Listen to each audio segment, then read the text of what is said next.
the last kingdom after the Roman Empire falls, which is the thighs and the iron. It tells us that the last ruling kingdom on earth is the kingdom that is the feet and the toes, or the of the iron and clay, and that is called the divided kingdom. And divided kingdom is the last kingdom that is ruling on earth before the Most High destroys it. Now, how is the Most High going to destroy the last ruling kingdom? Well, it says in the Bible, in Ezekiel 38 and Revelation chapter 18, that Babylon is going to be destroyed. In addition to Babylon, the nations of Gomer, Magog, Meshech, Tubal, Togarmah are also going to receive their judgment. And in verse 39 of Ezekiel, chapter 39 of Ezekiel, verse 6, it says that Magog is also going to receive her fire and judgment on her land. And this is talking about Europe. And Babylon is talking about America. How can a system burn and the fire rises to the sky with the smoke? And then it says that the kings and the presidents of the world are going to stand afar and see her burning by fire and smoke, and they're going to say, "Oh wow, Babylon is fallen." How can the system fall? Aren't these terms figurative? When it speaks of the burning and the falling, is it really something literal?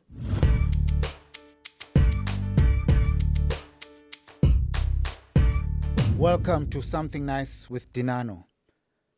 Thank you for joining us for this special conversation with a channel favorite, Ron Dalton Jr. Welcome, Ron. I'm happy to be back. Good to have you. I've been seeing you on the sidelines, chatting to you. But what I'd like to know is, as I welcome you as a subscriber, as a channel member, and I want to take this time to really send a shout out to all our channel members. Thank you for supporting this channel on a regular basis via your monthly contributions. If you want to become one of those, do the same. We've got a channel favorite, a man who I know you really appreciate at home, Ron Dalton Jr. He's in Africa. He's been doing a lot of work. He's always up and down. Caught up with him a couple of weeks back and we had a nice sitting there. Thank you for joining us again, Ron. Thank you for being here. What's been happening? Just life, just doing stuff with the family, and always studying, working on content for h2ntv.com, and spreading the good news to people in YouTube land, social media land, that like to get edified with a lot of content and education that's necessary for those that follow the Bible and what the Bible says in regards to who we are, who the other nations are, and prophecy. So yeah, that's what I do. The last time we met, you showed me some interesting things, which we might get into once we get going with our conversation. But I know you're busy, traveling as usual. And I must say, that's one of the things I truly appreciate about Ron. Some people say they are doing work on something in front of their computer, and that's how they gather the information. But what I truly respect about you, you actually go out and get to meet the people on the ground and engage the people on these matters of Africa and God's chosen people. What are you doing currently? What are you researching on? Which countries have you been to, and what are you finding out? Well, I've been lately focusing on the prophecies of the Israelites, and specifically Ezekiel 38, Gog and Magog's army or alliance versus the land of Canaan, or the land that the Israelites were told to possess.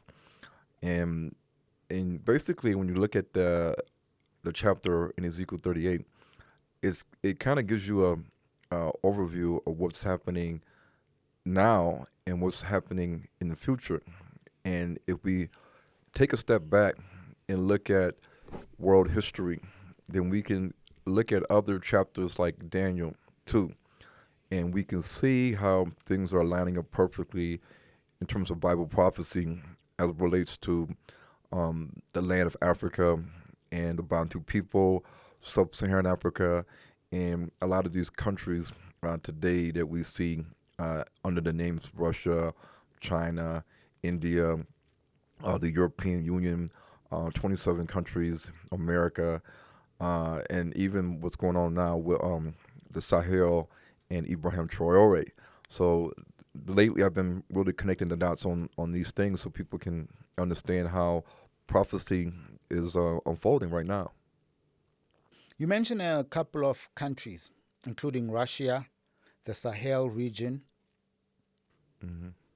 Are the scriptures mentioning these countries? I know you speak of Magog and Gog, Yes. I think. But Sahel region, West Africa, ECOWAS, whatever the Yes. group of countries is called, Hmm. what does it say? It doesn't have these names in the Bible. So we have to look at it as in the Sahel, you have a lot of black tribes. You have some Bantu tribes in Burkina Faso, like the Mossi tribe, and in Mali and in Niger. But when you look at the vast Sahel countries, from Mali to Mauritania to Senegal to Burkina Faso to Niger to Chad, even to parts of Sudan, you'll see that a lot of the people that are there that are not Bantu, they don't have our DNA. They are the descendants of Put and Kush, a mixture there. And they're not in the north because the north of Africa, the Maghreb, is dominated by the white Arabs. If you look at TV, you'll see that from Egypt to Morocco, that the face of North Africa is the white Arabs. In fact, in Libya, they are trying to get rid of a lot of the black indigenous Puttites that live in that area and push them further south into the Sahel. So we have to understand that the Puttites, the descendants of Ham, son Put, and Kush, they are not predominantly dominated and populated in sub-Saharan Africa or North Africa, but they are actually in the Sahel regions where Russia has been kind of doing their thing in terms of gaining alliances and military and political and economic ties with trade with Ibrahim Traore, Mali, and Niger, and Sudan and other countries. And this is important because the scripture says in Ezekiel 38:5 that Persia, Kush, and Put are with them, with the other nations listed in the beginning of Ezekiel 38, such as Gomer, Magog, Meshach, Tubal, Togarmah, uh, and all these other nations. So we have to look at who they are today, but then trace them back to who they were back then and what their names that they went by back then. And so I like to connect the dots between who are the descendants of Gomer, the descendants of Magog, the descendants of Tubal and Meshach and Togarmah, and even Persia, Kush, and Put, because then we will understand which nations today are actually the ones that are becoming to the land of Canaan or the land of Israel. What people will say today is in the Middle East, but this is the whole thing that I've been touching on, is that sub-Saharan Africa is the true land of Canaan. When you come here, I always say, give references, Ron. We have to look at the fact that in the Bible, it tells us that we had the Roman Republic in history, and around the time of Julius Caesar, the Roman Republic shifted to the Roman Empire, and the Roman Empire was divided. They decided to divide the Roman Empire into the western half and the eastern half. When they did that, you had the Western Empire that was ruled by a number of emperors, like during the biblical times, until 476 A.D., when the Germanic tribes from the north, Goths and the Visigoths and the Ostrogoths and the Vandals and the Suevi and the Alans and the Angles and the Saxons, These nations, they came and they invaded Western Europe, forming the countries that we see today. And then on the other side, we had the Eastern Roman Empire, whose capital was Constantinople. And from the time of Constantine the Great and the Constantine dynasty, that empire ruled for almost 1,000 years until it was conquered by the Seljuk Turks in the 11th century AD. That led the way for the Ottoman Turks to come in the same century from Central Asia, and they then took over the Eastern Roman Empire. So the Ottoman Turks and the Seljuk Turks, they come from Central Asia. They are the descendants of Turkic-speaking tribes that came and dominated Anatolia, or modern-day Turkey, and then also parts of Greece and the Balkans area and that whole Eastern Roman Empire. So the Bible and history tells us that the old Roman Empire, the old Grecian Empire, because the Eastern Roman Empire was still speaking Greek at the time, and Constantinople was a Greek-speaking city, but the capital of the Eastern Roman Empire. So when the Greeks and the Romans fell to other Japhetic nations, these other Japhetic nations were not the descendants of Javan, they were not the descendants of Kittim, they were descendants of these other nations: Magog, Meshech, Tubal, Gomer, Gomer's son Togarmah. The descendants of Togarmah are in Central Asia, and they migrated from Central Asia to the west. And so when we look at the descendants of Magog, the descendants of Magog are your Germanic tribes, and all those tribes that live carelessly in the isles. The Bible says in Ezekiel 39:6 that the Most High is going to send fire to Magog, the land of Magog, and those that dwell carelessly in the islands. And we look at Europe, and Europe in the north has a lot of different islands, like Scandinavia, the United Kingdom, Scotland, Wales, Greenland, and you don't see this above Siberia and China. So we're not talking about Siberia and China. We're talking about these islands and areas where the Magogians, aka the descendants of the Germanic people, some people might say that they're also Celtic people or Scythian people. These are your Magogians. And then when you look at Meshach and Tubal, this in the movie Hebrews to Negroes 3, Sound the Alarm, Volume 3, Gog and Magog's Army versus the Israelites, these people are connected to your Russian people, your Slavic-speaking people that are in the old USSR territory and the Caucasus Mountain region.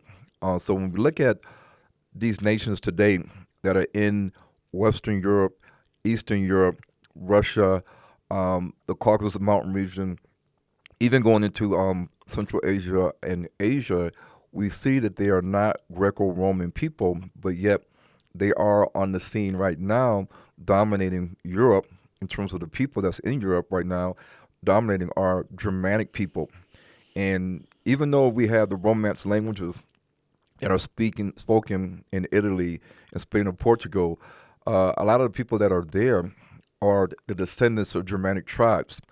They just assimilated and had a socialization where they kept the liturgical language of Catholicism or Christianity, which was Latin and Italian, and they kept that language and they just kept it in Italy and also in Spain and Portugal, Spanish and Portuguese. But overall, the vast majority of European languages are Slavic, Germanic, and then Romance. So when you look at the Daniel 2 statute, it tells us that in the last kingdom, after the Roman Empire falls, which is the thighs and the iron, it tells us that the last ruling kingdom on earth is the kingdom that is the feet and the toes, or of the iron and clay, and that is called the divided kingdom. And divided kingdom is the last kingdom that is ruling on earth before the Most High destroys it. Now, how is the Most High going to destroy the last ruling kingdom? Well, it says in the Bible, in Ezekiel 38 and Revelation chapter 18, that Babylon is going to be destroyed. In addition to Babylon, the nations of Gomer, Magog, Meshech, Tubal, Togarmah are also going to receive their judgment. And in verse 39 of Ezekiel, chapter 39 of Ezekiel, verse 6, it says that Magog is also going to receive her fire and judgment on her land. And this is talking about Europe. And Babylon is talking about America. Okay. And the way we know this, because in the scripture, people like to misinterpret Babylon. And they say Babylon is a system. But in Revelation chapter 18, it says that Babylon is going to mourn. It's going to have death, famine, fire, smoke rising to the sky like a furnace. And people are going to be crying and wailing for Babylon. Well, how can a system wail? How can a system have death? How can a system have famine or starvation? How can a system burn and the fire rises to the sky with the smoke? And then it says that the kings and the presidents of the world are going to stand afar and see her burning by fire and smoke, and they're going to say, "Oh wow, Babylon is fallen." How can the system fall? Aren't these terms figurative? You know, when it speaks of the burning and the falling, is it really something literal? You know, because it even says that the great city Babylon is going to be destroyed, and it tells you that a great millstone is going to be thrown into the sea, and this great millstone is going to completely collapse Babylon. So what would happen if a meteor or a asteroid or even a missile or atomic bomb hit the coast of America on the East Coast? We'll call it a tsunami, like 100-foot, 200-foot tsunami, Yeah. and the East Coast, including New York City, would be devastated. You know, so when we look at these things about the great city Babylon, you cannot figuratively say, well, that doesn't mean a city, because it is a city. A city is a city. It's in the Hebrew Strong's Concordance, even though in English we see the word city. And it even says that the candles or the lights of Babylon will be no more. And that imagine all the lights and stuff in New York City in surrounding areas are going to be shut off. So what it's telling us is that we in America one day is going to see fire coming to Babylon. It could be America or New York City, but I always like to ask the question: how is the fire going to come to America? Is it supernatural fire from the heavens, or is it a military attack? And is missiles and supersonic missiles going to hit America? And then you're going to see all these buildings and structures on fire and the smoke rising to the heavens. And then it says also people are going to have famine and starvation. How can famine and the starvation happen in America? How? What is going to trigger people to start to starve in America? Either there's going to be an economic collapse, either the food price is going to be too high for people to buy groceries, either the groceries are not going to be available on the shelves because they're not coming to the ports. There's a lot of factors that go into why Babylon will experience famine, aka starvation. And these things, we have to pay attention to these things, because it's not talking about Iraq, Babylon. And Babylon is not the whole world, because in the Bible, in Revelation chapter 18, it says that the nations, the presidents, are going to look and see her burning on fire. And how can presidents across the world see Babylon on fire? Back in the days when that chapter and verse was prophesied, the revelation of Jesus Christ to John, How did they know back in those days, 2,000 years ago, that the presidents could see all around the world, the presidents and leaders all around the world can see one city or place burning unless we have the internet, we have TV, we have computers, we have our tablets, we can listen to the radio and hear and see what's happening to America. This is telling you back 2,000 years ago that we're going to be in a technological era where the princes and kings and emperors and rulers of different nations are going to be able to see Babylon being destroyed. And so when you take that and just look at that aspect, and you say, okay, well, let's see what's going on with the land of Canaan. The land of Canaan in Ezekiel 38 is going to be invaded or occupied by other nations, other non-Roman, non-Greek nations. Okay, right there, pause it there. Mm-hmm. Let's just give context to someone who doesn't know or someone who's new to this information that you're sharing. You've shared about Babylon. Mm-hmm. You said it's America. Mm-hmm. You're talking about Canaan. Mm-hmm. Who's Canaan? Where's Canaan? Is it a land? Yes. Is it a people? Is it a system? Okay, we'll break that down. Okay, so Canaan is one of the sons of Ham that a lot of Christians and Israelites don't like to touch on. We know who the Egyptians are, or Kemet, or Mitzrayim. We know who the descendants of Kush are in Sudan, the very dark-skinned Africans in South Sudan, the original people of Sudan. We know that Put is Libya, to the west of Egypt, and they are black. You have your Tuaregs and your Hausa and other tribes that are connected to Put that are in the Sahel and southern Maghreb. But what about Canaan? Canaan is one of the sons that in the Bible was cursed.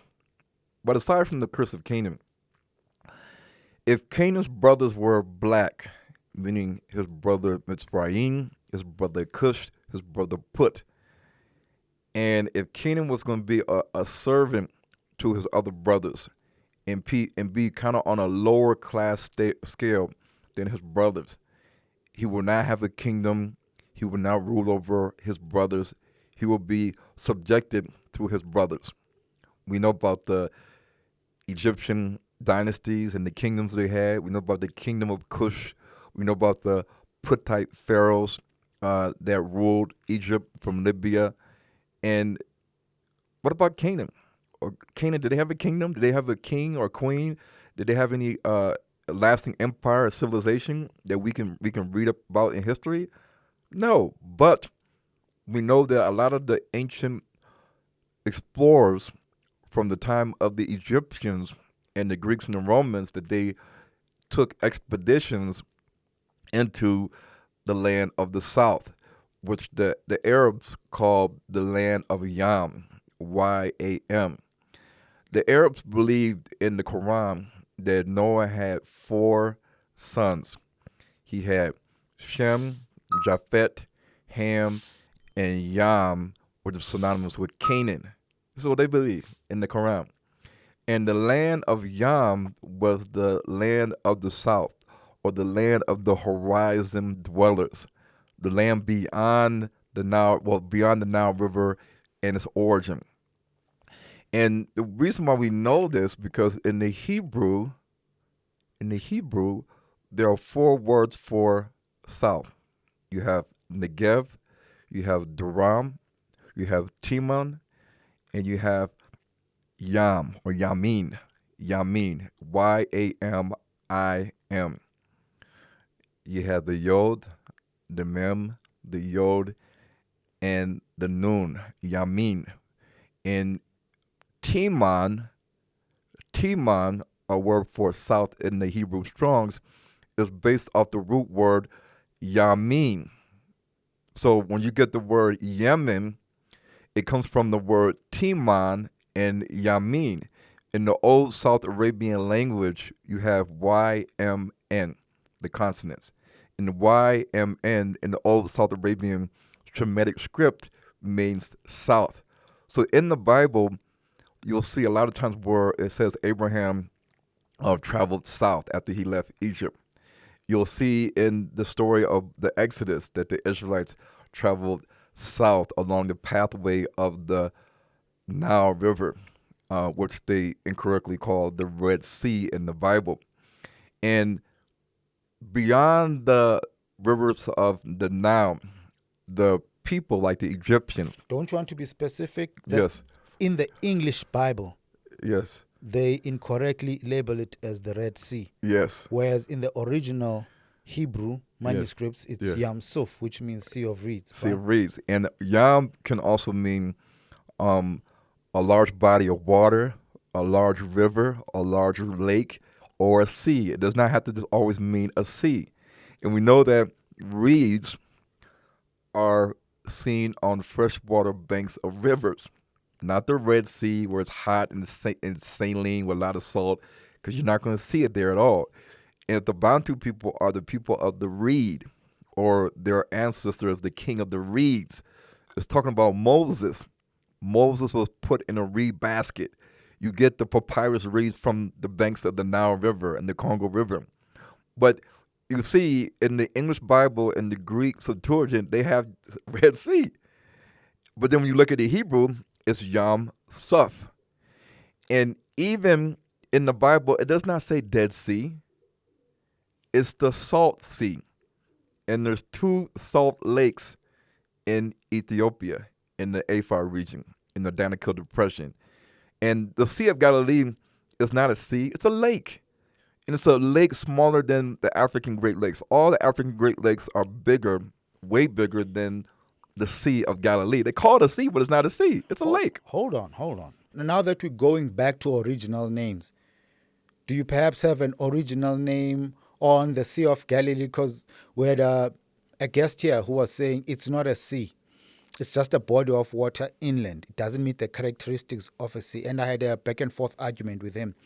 In the Hebrew scriptures, what do they call it? It doesn't say.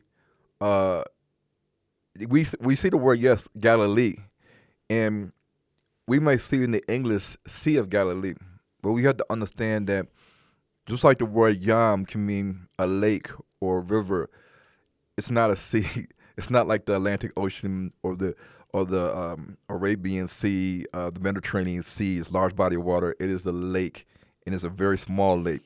And to keep back on point, when the Egyptians went into sub-Saharan Africa, into the Congo, there was a man named Harkuf, and he was the governor of southern Egypt. And he made many expeditions into the Central African region, and it took him 7 to 8 months to get there from Egypt. And when he came back from this expedition, he came back with little black people, the pygmies. And one of them called themselves the Akka, A-K-K-A. There are people today, a tribe called the Ba-Akka, the people of Akka. Yeah. Mm-hmm. I mean, when he brought them back, he also had, from Central Africa, he had ivory inscriptions.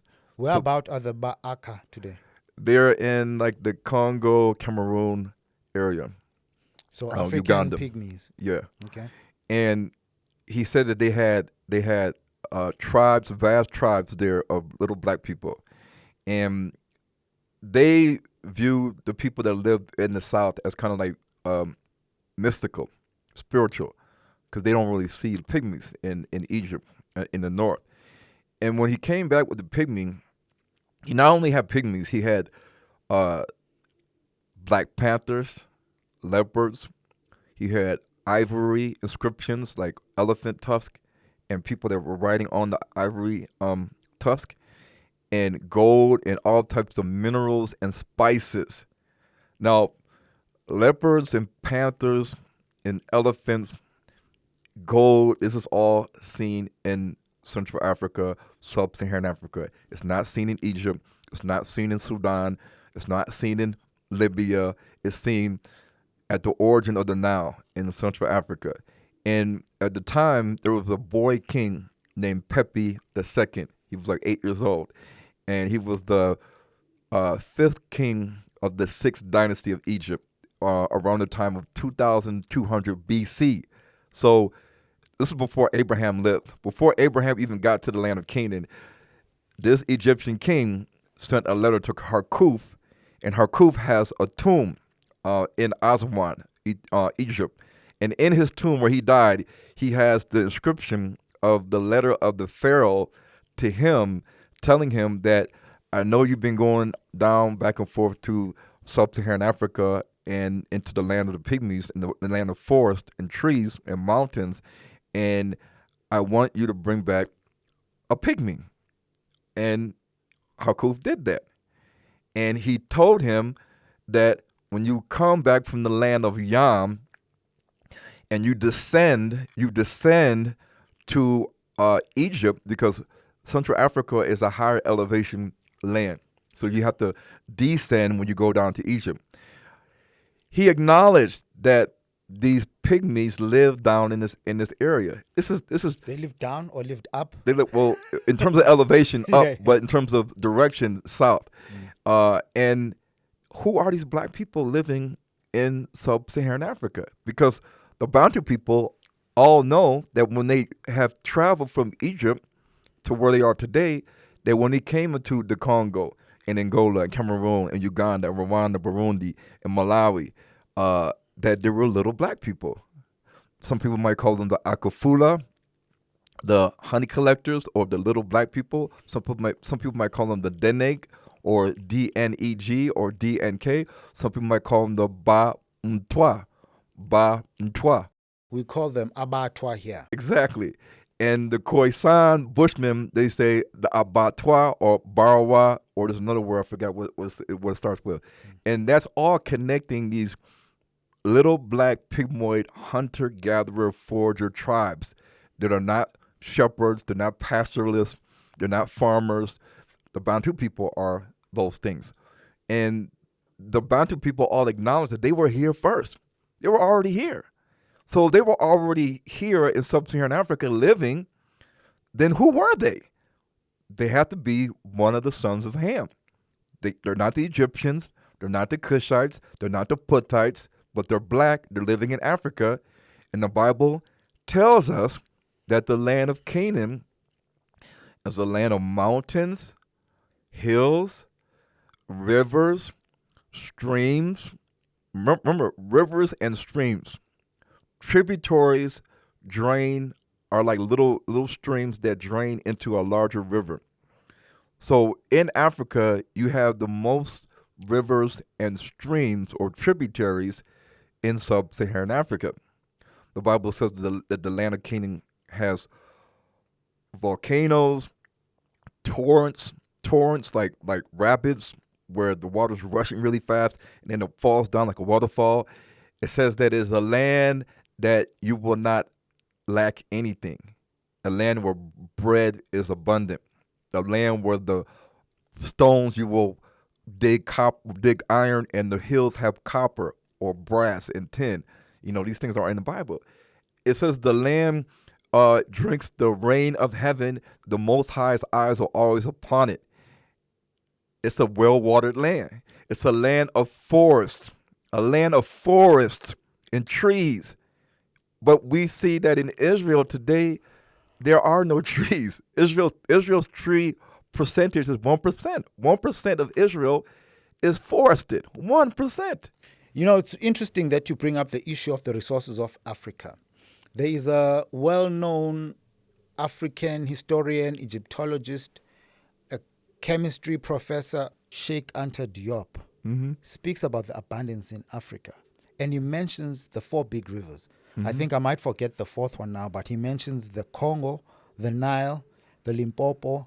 I'm not sure if it's the Zambezi, the fourth one, but he mentions four rivers. And he says, from the riches and all the stuff that's contained on the banks of those rivers, we have enough to feed the whole of Africa Yes. and Europe and Asia. Yes. Just from the richness of the banks of those rivers. So Yes. it's really a land of abundance. Yes. And so here, sir, the thing is, when you look at the land of Canaan was God's land. And the mountain in the land of Canaan, Mount Zion, was the high mountain. It's a glorious mountain where in it the Israelites would seek refuge. And Jerusalem means a territory of peace, a land of peace, a land where God provides safety. And it says in Psalms 125, 1 and 2, that Jerusalem is surrounded by mountain ranges. This is only in Central Africa, where you have the African Great Lakes and the Great Rift Valley, the land of Canaan, valleys, rivers, lakes. And you see that around this area, you have mountain ranges that form a circle around Uganda, Kenya, Tanzania, the DRC, Rwanda, Burundi. It makes a circle, a circle. Is there any significance? Because you're mentioning that part where there's a never-ending war right now. Yes. Around Goma, Yes. around the East African Yes. region Uh-huh. of the DRC, Yes. Tanzania, Yes. Burundi, Uganda. Yes. There is a Is reason. that significant what we're talking about? Yes, it is is. it spiritual? Yes, it is it a is. Yes, prophetic thing? Yes, it is, because we have to look at the fact that the Bible says that Jerusalem is the center of the earth, surrounded by the nations. The center of the earth. We're not talking about the inside of the earth. If you believe in the round earth, in the mantle core where it's real hot, we're talking about on the surface. So we know the equator. The equator cuts through the Congo and Uganda. The equator is a scientific line, latitude. And before the Caucasians came up with the prime meridian line in the 1900s, the Caucasians all came together and said, we're going to come up with our own line. And it's an arbitrary line. It's a made-up imaginary line. And they say it's going to be right here. It's going to cut through Ghana, and then it's going to go down into the Atlantic Ocean. And they said, this is it. We're selling it. But in the beginning of time, in the ancients, like the Egyptians and the Kushites, they had what's called the Nilotic Meridian Line, the first meridian line. And this meridian line was along the parallel longitude of how the pyramids were positioned. The pyramids of Giza, continuing down through the border of the DRC and Uganda, going down to Adam's Calendar in South Africa, going down to the White Lion Park in Limpopo, going down all the way to I think Cape Town. But along this line, you have areas where there was a lot of gold. You have the baobab trees, the tree of life, and you have a lot of significant structures here. But here's the thing: the 31 East longitudinal line intersects the equator right at the Congo-Uganda border, the Eastern Congo-Western Uganda border. And here's the other kicker: the Bible says that God placed a garden in the east of Eden. So we know Eden is a place where life started. The Congo River has over 230 species of fish. So if you live in the Congo, you don't just eat hake and salmon. You eat more than hake and salmon. You eat all the fish that they can pull out of the lake. And we have to look at the fact that Eden was a point that we see is central to where the beginning of the word east, the first time we see the word east is when it talks about a garden in the east. East of what?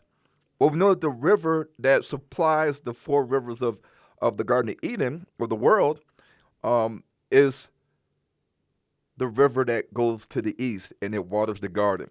Now, in the Bible, the river Gihon is a river that compasses and flows through the whole land of Kush.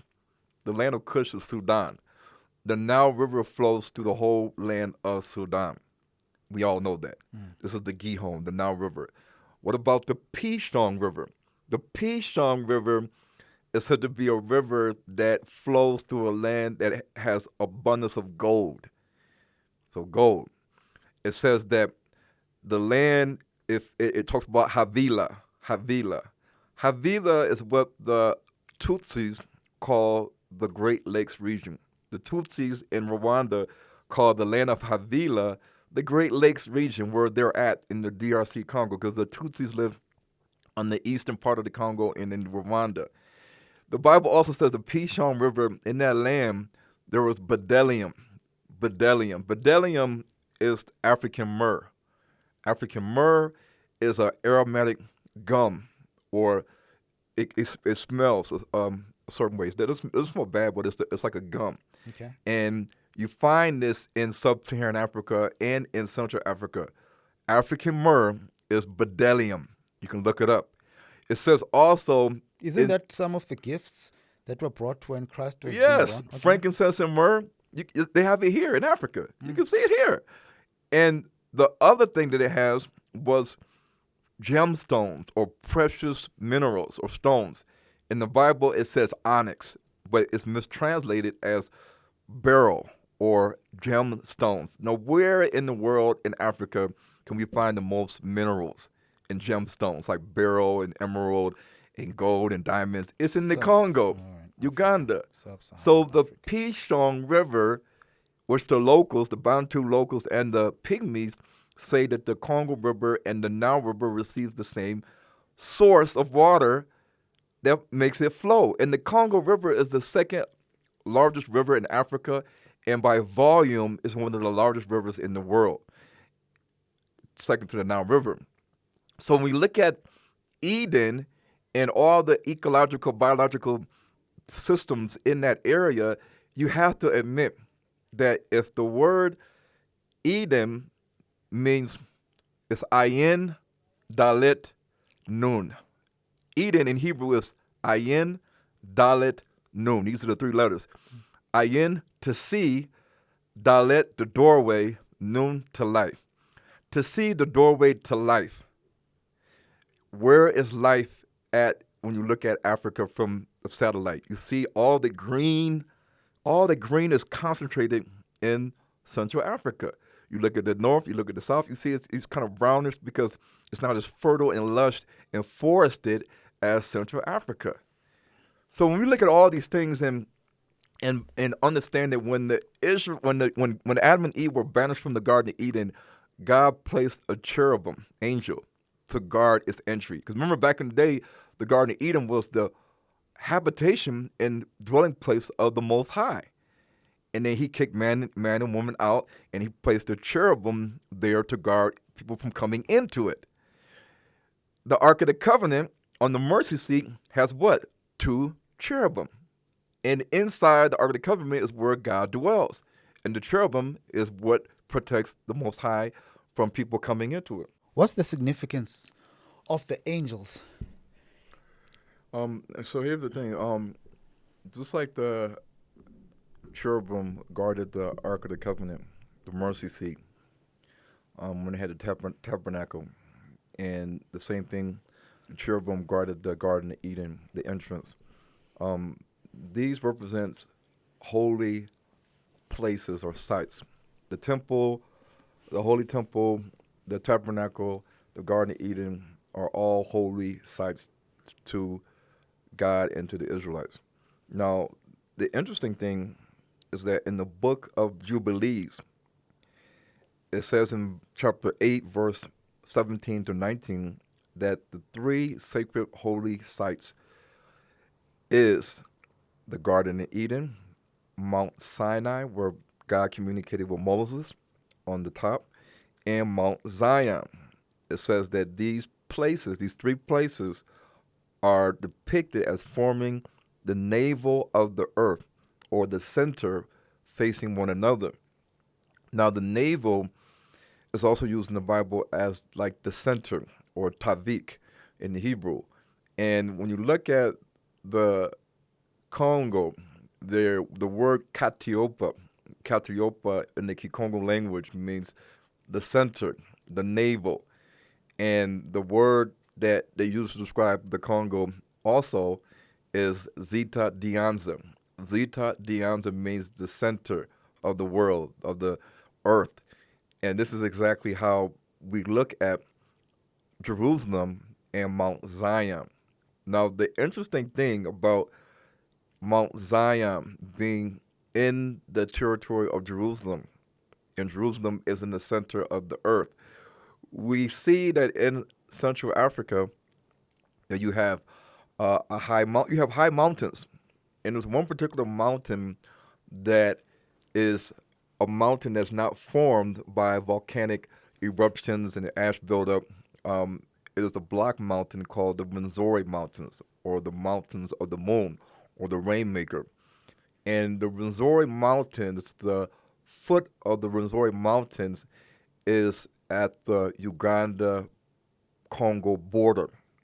Now, why am I saying all this? Because the land of Canaan, let's get back to that, is the land of the Israelites.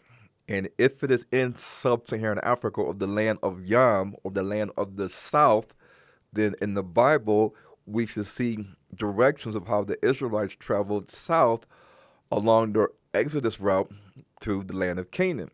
Well, in Numbers chapter 20, the Israelites are traveling through the wilderness, and they run into Edom or Esau. And they ask Edom or Esau, can we travel by your way to get to the land of Canaan?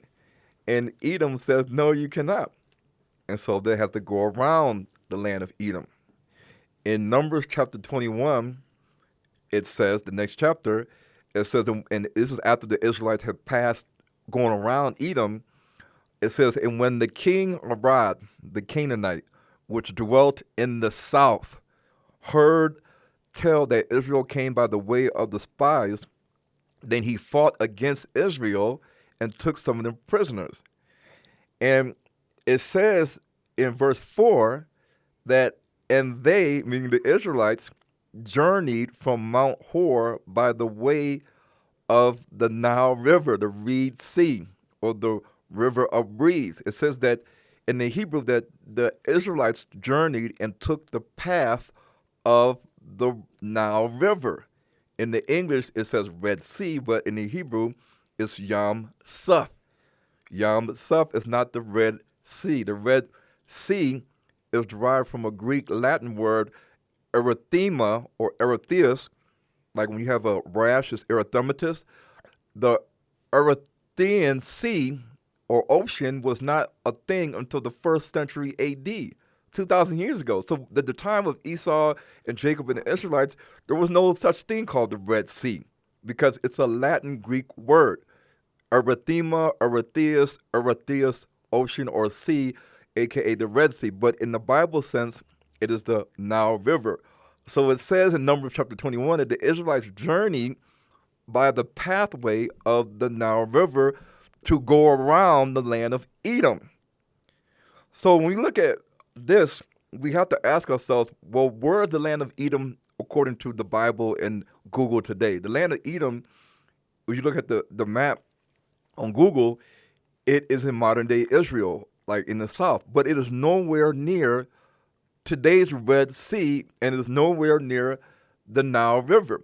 So how can the land of Edom on Google today be near the Nile River? Well, the land of Edom on Google in the territory that you look at on images, it is not even nowhere near the Gulf of Aqaba. And the Gulf of Aqaba is not the Red Sea. It's not the Erythraean Sea. So what land of Edom really are they talking about? So here's the thing. Now here we're going to get to Ezekiel 38. Back to Ezekiel 38, yeah. Yeah. So the Bible tells us that in Daniel chapter 2, that the Greeks and the Romans, their empires fell.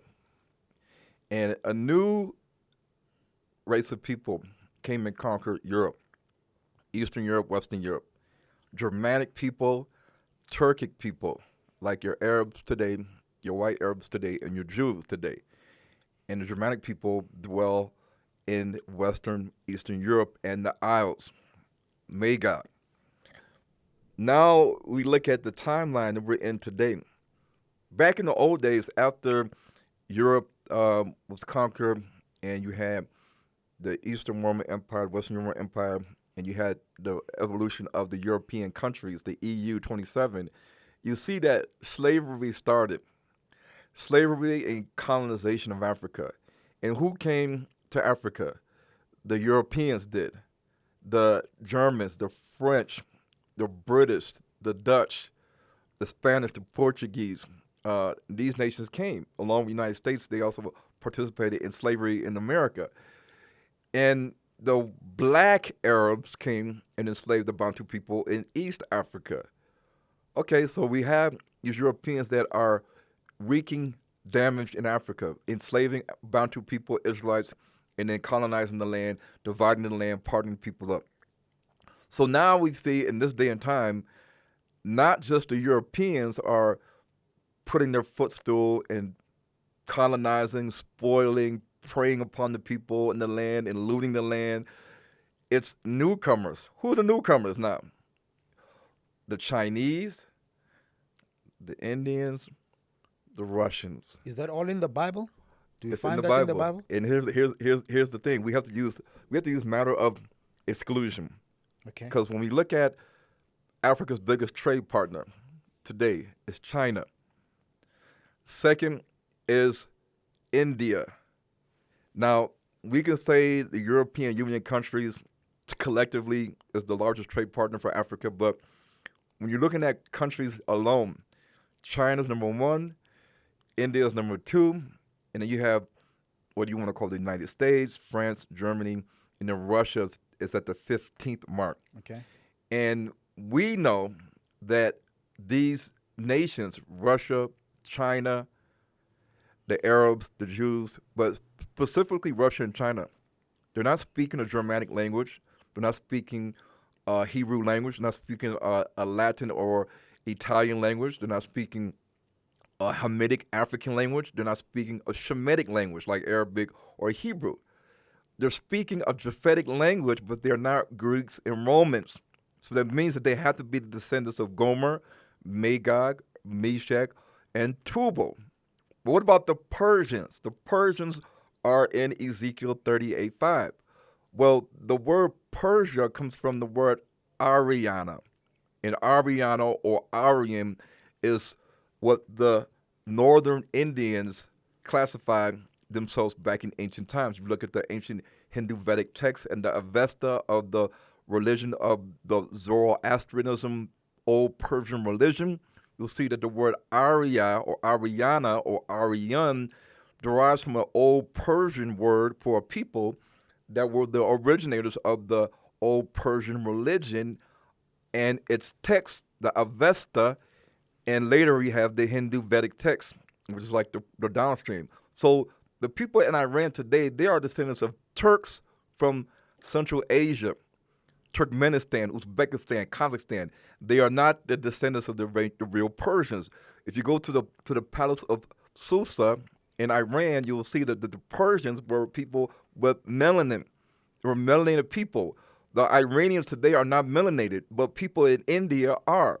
And the languages of the people in North India, like Gujarati, Sindh, Punjabi, and Pakistani languages, they are all connected to the old Persian languages. Okay. And I put this in the movie. So here we go through the descendants of Russia, Meshach and Tubal, the European Union, 27 countries, including the United States of America, Magog. We have Gomer, who the Chinese and the Koreans say that they are descendants of Gomer. The Chinese, in their ancient literature, before they were practicing Buddhism and different things, they said in their oral history they are descendants of Japheth, son Gomer. Even the Koreans say that they are descendants of Japheth, son Gomer. Gomer, China. China is now where? In Israel, looting and plundering and preying upon the people and what they have on the land? No, they're in sub-Saharan Africa. When you look at the word spoil... Hold on, Ron. So I'm guessing you're saying they are in sub-Saharan Africa looting, as you put it. Mm-hmm. Is this referenced from the Bible? From the Bible, from their genealogy and ethnic lineage. Yeah, but now what does the scripture say? The scripture uses words that are not per se China or Russia, because China and Russia are not Hebrew words. No, we get that. Yeah. We get that. You won't find the word China. You won't Right. find the word Russia. But now you try to link them Right. in their genealogy and Right. their history, Right. right? So what does it say their role will be Oh, in Africa here it goes. in the Here last it goes. days or Here it the goes. end times? Here it goes. So it says that in the last days, it said that the Israelites need to be prepared and prepare thyself and be on guard against these other nations. Because it says in the latter days or in the future that these nations are going to leave their land and come to the land of a people dwelling in peace, rest, and safety in unwalled villages without bars nor gates. And they're going to come like a cloud to cover the land with all the people. And they are going to say and have an evil thought or an evil device, an evil scheme or evil agenda. And they're going to say, let us go to this land and let us take a spoil. When you spoil a land, you take the things in that land by force, by coercion, or by craft. You don't have to just use the military and take it. You can use craftiness and coercion to get the things that you need out of the land. What does the Bible say that you're going to take out of the land? It says this in Ezekiel 38:12 and 13. They're going to come and they're going to take lamb, they're going to take livestock, and they're going to take the things that are in the land that the Bantu people have acquired when they came down to sub-Saharan Africa. What is that? Raw materials, natural gas, oil, minerals, food. Things that the other nations desire in Africa are the minerals, the natural gas, the oil, the food security, the trading with people in Africa so that we can be consumers and cheap labor workers for their businesses. And so when you look at all these things, it says in Ezekiel 38:13, it says, have thou gathered thy company to take a prey, to carry away silver and gold, to take away cattle and the possessions of the Israelites? In the Hebrew, it's kinyan. Possessions means wealth, land. So when these other nations come to Africa, they're taking the possessions of what the Bantu people naturally have inherited. The wealth and the raw materials in the land, the trees, the timber, the agriculture, everything, they're taking it for their wealth and their prosperity and food security. And it even says Where are you reading now? Where are you reading this is now? Ezekiel 38, verse 12 and 13. Okay, carry on. It even says that when we dwell in peace, rest, and safety, will thy not know it? Because it says that in the land of Canaan, we will have peace, rest, and safety, but these other nations are going to come. Now, let's go back to the silver and gold. And the descendants of Put and Kush are going to be with them. And that's in Ezekiel 38:5. When the first coup happened in Burkina Faso in September 2022, a couple months after that, the president of Ghana said that the coup paid the Russian mercenaries Wagner group with gold. And here we are today, a second coup happened. Ibrahim Traore is the leader of that coup. And up until now, the Russian company Nordgold has acquired 4 of the largest gold mines in Burkina Faso. And they negotiated a deal where the Russians keep 85 to 90% of the mining profits, and Burkina Faso gets 10 to 15%. That's a staggering number. And this is supposed to be a friend of Africa. Exactly. Right? How can you be a friend if I got the gold in my land and you're saying, okay, give me permission to mine the gold. I take 90, you take 10%. I take 85, you take 10%. Take it or leave it. How can somebody be a friend? It's not even 50-50. And we've seen these things happening. I mean, it happened here in Botswana with the diamond. Exactly. The government and De Beers, right? Yeah, and the same thing is happening in Mali. They give them rights to mine gold, the Russians, and they just plunder the land of the gold. Where's the gold go? The gold doesn't stay in the land. The gold has to go out for processing and refinery. It goes to the UAE. And the UAE then do what they got to do, refine it, stamp it, and it goes to the global worldwide distribution for those that want to buy the gold from the Burkina Faso, either at a market level price, at a market price, or the cheap price, because they're all friends at the end of the day. Okay, continue. So this is the deal they have with Russia. Yeah, so when you look at and see Russia is slowly increasing its teeth and grip on Africa. China's already there dominating. You can go to Botswana. Would this then be Magog? This is a put and Kush. Okay. No. I'm talking about Russia. Russia is Meshach and Tubal. But when we speak of Gog and Magog, Magog is the European Union, 27 countries, and United States of America. Okay. Gomer is China. Put and Kush are your Sahel, black Muslim tribes, non-Bantu tribes that are mostly living in the Sahel regions all the way to the land of Sudan.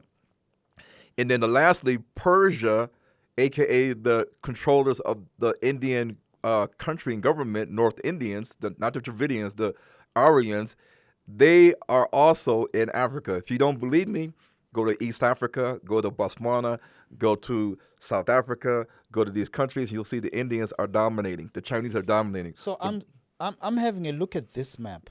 Yeah, that's what they want you to believe. Okay. On Google. So you'd say this is incorrect, right? It's incorrect. Okay. Yeah. Have a look at this map. Yeah. And just try to correct it for us. Looking Yeah. at those locations, So- they say Put is Algeria, I think, and Tunisia. Yeah. So Or the, Libya. the land of Put is Libya. It's not Algeria, Tunisia, Morocco.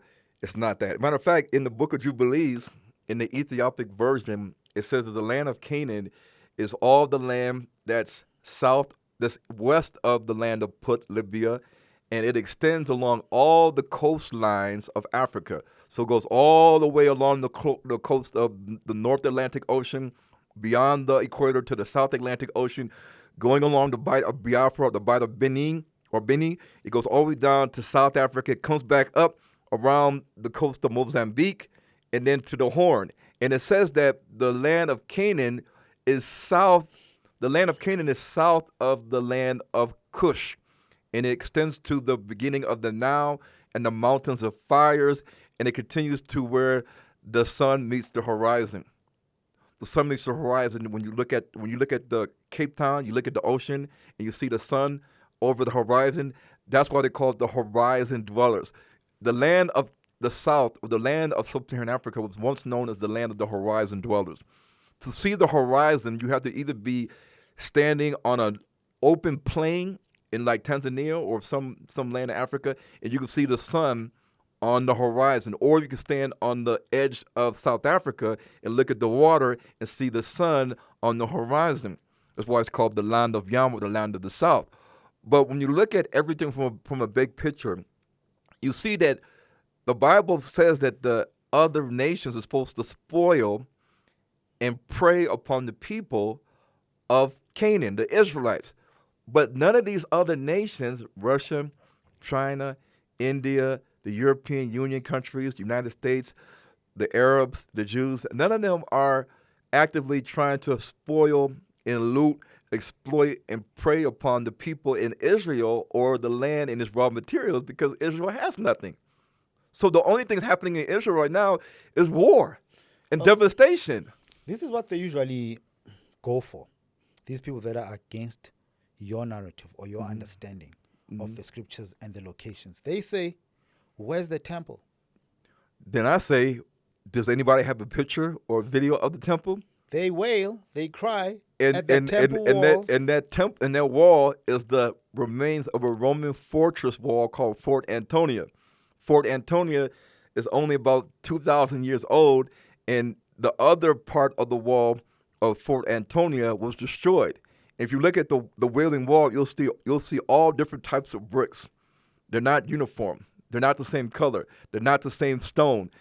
That lets you know that it can't be the wall of the Holy Temple of the Israelites. The Holy Temple of the Israelites was made with uncut stone, and it was made from one particular stone, not just a whole bunch of blocks that's just stacked up upon one another, one small, one's big. It's not like that. So people have to understand that when we look at modern day Israel, we're looking at another foreign land that the Greeks and the Romans concocted. Because at the end of the day, mankind can change names of places and add, and he can call Hebron, Bethlehem, Jerusalem. He can put that on the map in South Africa and say, hey, this is where Jerusalem's at. This is where Hebron, Bethlehem. He can put it over here, but we have to understand that in terms of books and maps, mankind has the ability to add, change, delete, hide. But when you talk about factual evidence, like why is the word giraffe in the Bible? Why is the word lion in the Bible? Leopard, ostrich, hyena, jackal, wolf, crocodile, elephant. Why are they all in the Bible? Wild bull. A wild bull is not a domesticated bull. It's a African buffalo, a wildebeest. Wild ass. What is a wild ass? A donkey is domesticated. What is a wild donkey? It's a zebra. Why is the word monocorus or rhinoceros in the Bible, but then they changed it to unicorn in the King James English version? A unicorn is not real. A rhinoceros is real. It has one horn on its nose. Rhinoceros. It's in the Greek Septuagint. They changed it to unicorn, but we read it like, okay, unicorn. What does that mean? Unicorn is a mythological animal with a horn on its forehead. When we look at the DNA of the Bantu people, it is not seen in Israel. If we are the Israelites, why isn't our DNA from the father or the mother seen in Israel?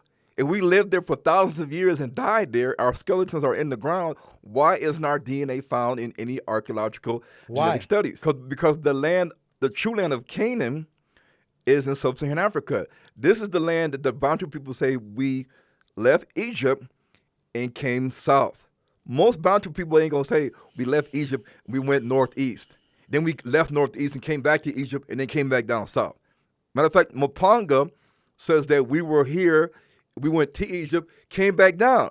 Well, that will also fit the biblical narrative because the Israelites were in Canaan with Jacob and his 12 sons. And then when Joseph went into Egypt, he was sold into Egypt. Then Jacob and his 11 sons and their wives and kids, they came into Egypt from the land of Canaan. And then they left Egypt after the Exodus. So even with Mapanga saying that we have stories that we were here, down here, we went to Egypt, stayed there, and then left and came back down, that fits the biblical narrative as well, and the DNA supports that. The last thing is that when the Israelites were in Egypt, they were walking around and mingling and intermarrying with the Egyptians, the Cushites, and the Puttites. Just walking around intermarrying. I got an Israelite daddy. He speaks Hebrew. My mama's an Egyptian. She speaks Egyptian. And that socialization and admixture is going to show forth in the language and the culture, the traditions, the dress, the leopard skins, the cheetah skins, the ostrich feather. All these things that the Bantu people still have today, even the staffs that have the little circle on the top, that's an Egyptian staff. Even the staffs, even the way that they do certain things that are said in the Bantu language is Egyptian. There's an Egyptian substrate in the Bantu language, and the superstrate is the Hebrew language seen in Swahili, in Kikongo, in the Ewe language, in the Bantu languages. Yes, it's there. And the one thing we fail to understand is that when the Israelites did all this mixing and living amongst the Egyptians and Cushites and Canaanites and Puttites, we should see DNA haplogroups in the Bantu people in Israel to attest for a mixed multitude leaving Egypt with Moses. A mixed multitude means that they were Egyptians, Cushites, Canaanites, Puttites that left with Moses. Moses that were either married to a Hebrew Israelite woman or a Hebrew Israelite man. But the DNA of these other nations and their admixture is not seen in Israel. For instance, EM96 is not seen in Israel. EM75 with the mutation M54 and 41 is not seen in Israel. There's a lot of DNA haplogroups that is of Canaanite or Pygmy Bantu admixture, like Y DNA B2A and Y DNA B2B, These haplogroups that are seen by the ancient pygmies, and the pygmies today, and the Khoisan, they're not seen in Israel. So if the pygmies are the Canaanites, as well as the Khoisan, why isn't their DNA seen in Israel? Where's the Y DNA A1B1A, the Y DNA A1B1B, the maternal DNA L0D, L0K, L0A, L1C, L2B, L3? Where is it at in Israel? It's not in Israel. Okay. In closing, Ron, I've heard someone claim that the temple, the city, it is somewhere around Botswana, Namibia. Namibia, right. You've heard that? Yes.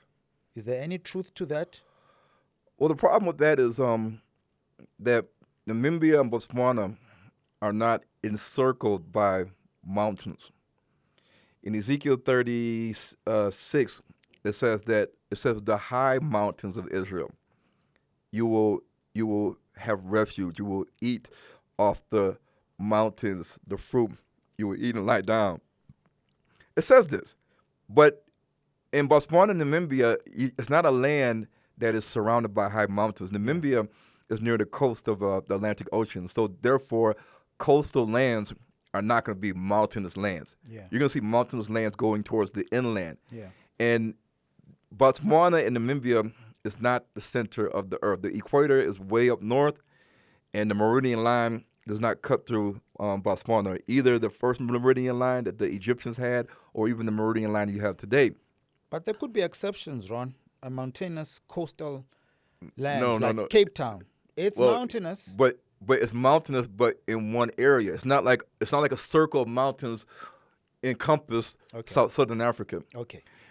In closing, we didn't have enough time to explore the whole prophecy thing. Yes. But what we do now on the channel is that we have a guest and then we invite them over for a live stream where the audience can engage them. So I would want to invite you for that, and then we'll take this conversation further. But coming out of what we had to speak about today, what do you want a person who's watching, who's listening, to come out with? Well, the Bible already warned us, and it tells us that we as Israelites need to be prepared and on guard, and prepare thyself and all those people that are assembled unto thee against particular nations. That in the Bible, you're not going to see these nations listed today on the map in the world today. But when the Bible references these nations, it's up to us to do the research to find out who are the descendants of Gomer, Magog, Meshach, Tubal, Togarmah, Persia, Kush, and Put. Once we do that, then we will see that the true land of Canaan is in sub-Saharan Africa. And why? Because the nations that are connected to these ancient biblical nations in Ezekiel 38 and Genesis chapter 10 are the people of Russia, China, India, the European Union, 27 countries, United States of America, the white Arabs, the white Jews, Pakistan. Yes, they're in sub-Saharan Africa doing exactly what Ezekiel 38 says. They're not in Israel. That's a red flag. And at the end of the day, we have to always come to the fact that it is not the land of Israel. God told the Israelites to possess the land of Canaan. God told the Israelites to possess the land of Canaan, not the land of Israel. So we have to address who are the Canaanites today, which many of the Israelite leaders will not debate me on. They will not do this. Well, no, Ron, we won't debate on that. And the reason is because once you find out who are the Canaanites today in the world, who are they, what name do they go by, where do they say they are indigenous to, what land, what is their DNA haplogroups, is it seen in Israel, then we start to have a problem now of, okay, these Canaanites today, the real Canaanites, are not in Israel. They've never been there. Their DNA's not there. They don't say they ever lived there. So we need to pay attention to this. But unfortunately, the Christian church and the Israelite community does not want to address where the Canaanites are. And that's why I always say I challenge any Israelite leader. Y'all know who you are. I couldn't name names, but you guys teach about DNA and saying that our DNA, E1B1A, is connected to the Levant, to Israel, but don't put up any scientific genetic articles to prove this. Chat GPT is not the end-all. because ChatGPT will tell you that the Canaanites are the Lebanese people, the Palestinians. So how can the Canaanites be white Arabs when their brothers are the people in South Sudan, the Borana, the Somalians, the Oromo, the Beja, the Afar, the people in Libya, the people in the Sahel, the Tuareg, the Hausa, the Fulani, the Dogon? How can they tell us that the Canaanites are the Palestinians and Lebanese people when the children of Kush, Luau, the different Luau tribes, the children of Put, and the children of Egypt, we know they were black? So ChatGPT is not the 100% gold standard, because we know that the children of Ham should be black, not white Arabs. So at the end of the day, we have to use logic and critical thinking when we look into the Bible and peruse the Bible, because the Bible has been changed. They have changed words around, and the Bible, like the Torah, is not in chronological order. Anybody can read it with precision, and they can see that the Torah is not in chronological order. And it messes up how we view the Exodus route and how we left from Egypt and went south. And did we pass by Edom? Where's Edom at today? Where's the Dead Sea or the Salt Sea? Is it the Salt Sea in Ethiopia or the Salt Sea or Dead Sea in Israel? And all these things like Sodom and Gomorrah, and these things we have to pay attention. The land of Moab, all these things we can look at with a fine-tooth comb and see that it's actually, when we compare to reality, it is in sub-Saharan Africa in the Horn. And DNA proves that Esau's remnant and the Moabites' remnant and the Ammonites' remnant, you can find their DNA and their people and the landmarks in sub-Saharan Africa and the Horn, because this is where the Israelites traversed through when they were exiting from Egypt, through the land of Moab, the plains of Jordan, around the land of Edom, to get to the land of the south, which is the land of Canaan, the land of Yam, the land where the horizon dwellers, the land of little black people, the land of the honey collectors, because there's trees down in sub-Saharan Africa, and the little black people, they climb the trees and they smoke out the bees. They come down with the honeycomb and they eating it. The Hadza, the Batwa, they eat the honey every day. It's a delicacy, because the land of Canaan is the land of honey and a land of milk. And all the livestock that you see in Africa, not in Israel, there's so much livestock in Africa that's being exported to other countries. So Africa is an exporter of livestock because it is a land of milk and honey. So we got to start paying attention. And like I said, we can do a live stream, and I will take all the questions from all the leaders. Come on to the live, like I did with Bishop Nathaniel, and ask me questions. I'm not going to call you a bum or a Negro. I'm not going to say it's not relevant to the topic. I'm going to say, let's go with the questions. I'm not afraid to answer questions. You had to throw that in there. Yeah. I see you're so passionate about this, but we'll host Ron again. Yeah. Thank you very much for your time. Thank you for being here on Something Nice with Dinano. Do the right thing. If you haven't subscribed yet, hit the subscribe button. If you enjoy the content, if you find value and knowledge and nourishment from the words of Brother Ron Dalton, hit the like, share, leave a comment, and we will make sure that we keep bringing guests like Ron through, and you'll be able to engage them on this platform, on a live stream. We'll give it about 2 weeks to go. After the 2 weeks is over, we'll invite Ron, and then you can engage them on this one. Your last words, If Ron? you do not believe me and you say, where's the proof? Then go to www.h2ntv.com. Don't go to YouTube, because they mess with my channel. Go to www.h2ntv.com. You say, well, Ryan doesn't read scripture. He has no proof. He has no evidence, no facts to back up what you say. Go to h2ntv.com. It's all there. It's up to you to do the research. h2ntv.com. That's where it's at. Maybe next time we'll have a conversation on why we have to have our own platform Exactly. to push You got to. our message. Yeah. It's been good. It's been nice. Thank you for being with us on Something Nice with Dinano. I am Dinilo Hlangamekuto, and thank you to Ron Dalton and Jordan. Shout out to Jordan. Do the right thing. Share, like, subscribe, comment.